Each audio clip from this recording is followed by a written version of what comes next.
Hi everyone, Kim Watson here today with a new process video for my page YOLO Year.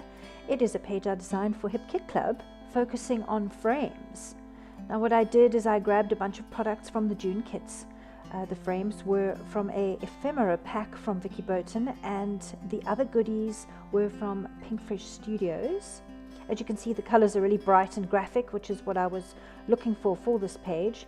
I'm going to show you now how I put this page together in terms of how the frames connected and worked with each other, as well as the other elements on the page.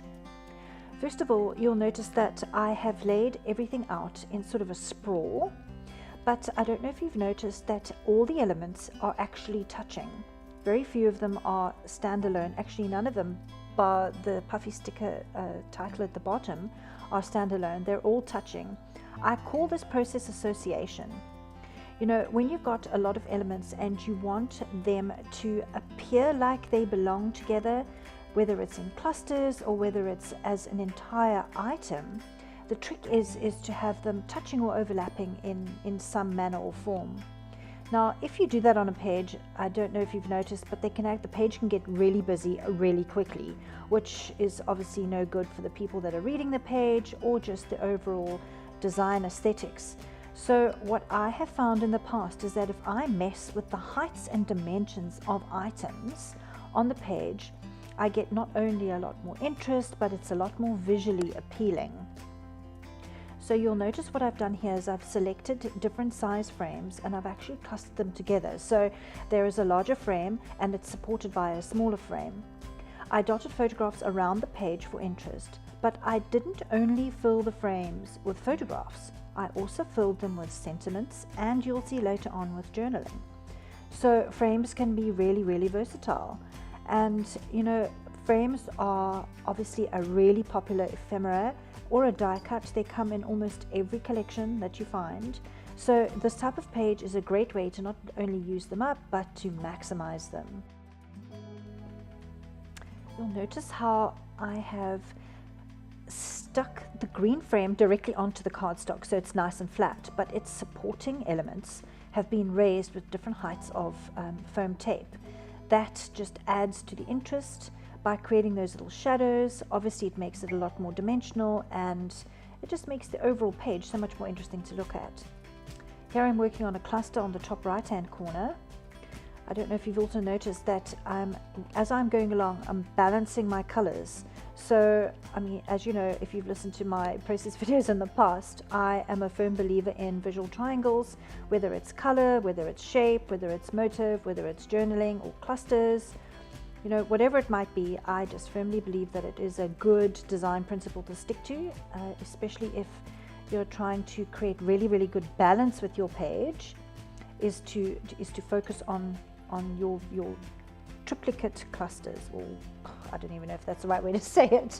So I've got red in the top right corner, and then you'll notice that there's a little bit of red coming in on an accent on the left hand side, and then there's the red bow at the bottom. And if you look carefully at the page, there are just triangles within triangles within triangles. I just find it's a really successful design principle to follow.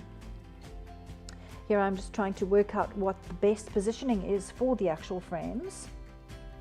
You know, sometimes when you're working on a grid design, it's always good to work within a framework. So you're either going to run in, like have all your elements centered, or you're going to run along a parallel line, and a vertical line on one side. You will find that after I've started to stick things together, you will notice that comes through quite strongly. What I'm doing at the moment is I'm just deciding which elements are going to be raised, which elements are going to be flat. And now the tricky part starts in that I'm now committing. The bits are being stuck down, and I've got to now, as I'm going along, decide which grid lines I'm going to work on. So Dreaming and the YOLO title have been lined up flush right. And then I did the same thing again for the photograph. I lined it flush right with the titles. It was my starting point, and then you'll find that all the other elements sort of bleed out from those three central elements. I am just sticking the green frame. I wasn't quite sure if I was to line the frame up with the top of the dotted frame or whether I should line the bottom of that green frame up with the Dreaming title.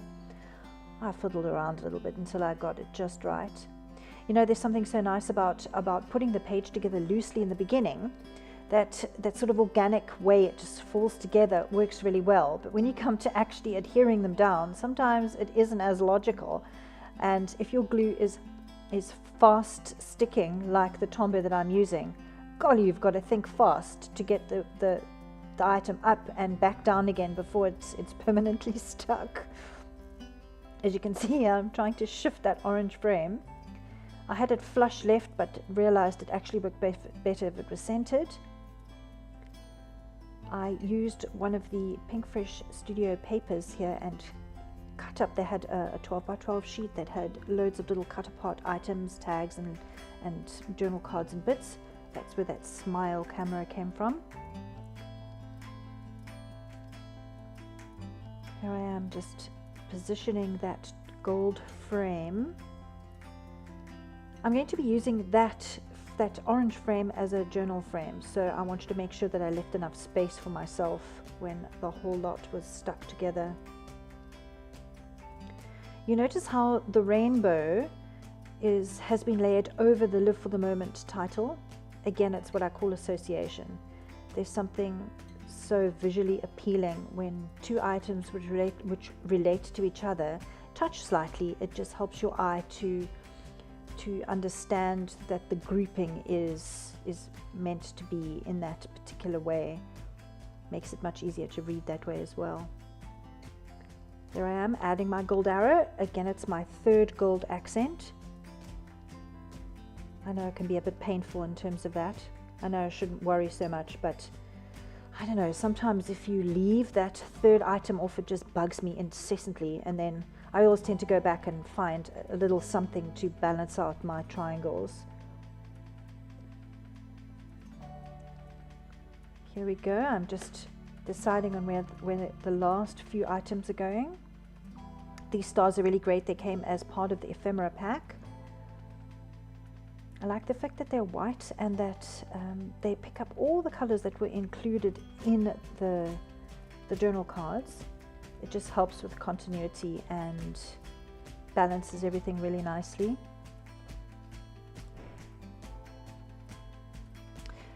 The chenille pack of enamel items came as part of the June kits. By adding self-color items onto some of these accents, again, just adds a little bit of understated bling, a bit of texture, and just enhances the accents. Excuse my big fat head in the way. Here I'm just penning in some lines. I'm going to handwrite my journaling. Again, what you'll notice is that I've clustered my journaling into 3 clusters. Again, it wasn't intentional, it's just the way it worked out. Sometimes I find that I do things on a subliminal level, so it isn't completely intentional, but it happens anyway. I don't know if you find that as well. And then afterwards, once you start analyzing the page, you're like, what? How did that happen? I didn't plan it that way. So I think a lot of what we do, especially if we scrapbook a lot, happens on a subliminal level. I suppose you just sort of get into the groove of what works and what doesn't work. So I had a bit of writer's block there. I didn't know what else to write in that last line, making sure that it fitted. Normally I plan my journaling to make sure that it fits exactly into the space, but this time I sort of just winged it. And the problem with that is that there's always the issue of running out of space if you're not careful.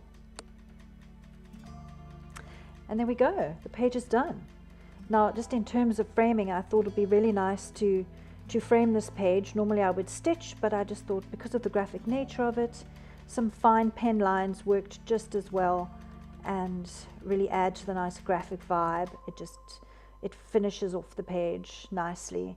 So there we have it. I hope you've enjoyed this process. I know I've been waffling a lot, and I hope it wasn't too boring, but I enjoyed explaining my process. Notice how those arrows are all pointing in both directions drawing your eye to the center of the page, which is mostly where the photographs align. Here I'm just pointing out some of my visual triangles. So thanks, I've really enjoyed sharing my thoughts with you. Here are some close-ups where you can clearly see how great the dimension works. So thanks again for joining me. Remember to pop on over to hipkitclub.net and grab a kit for yourself. Until next time, goodbye.